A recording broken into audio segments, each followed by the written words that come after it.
You ask Tiger to solve. This deals with linear equations with one unknown. The final result is x equals -11/23. Let's solve it step by step. Simplify the expression. Group like terms.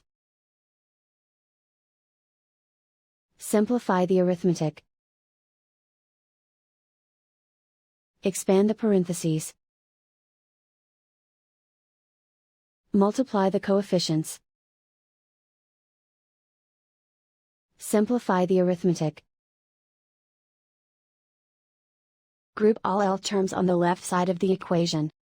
Subtract 20x from both sides. Group like terms. Simplify the arithmetic. Group like terms. Simplify the arithmetic. Group all constants on the right side of the equation. Subtract 3 from both sides. Simplify the arithmetic.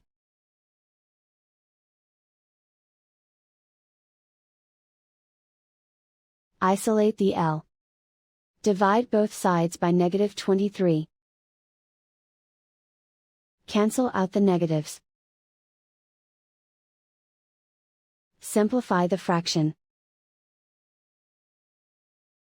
Move the negative sign from the denominator to the numerator. And so the final result is x equals -11/23.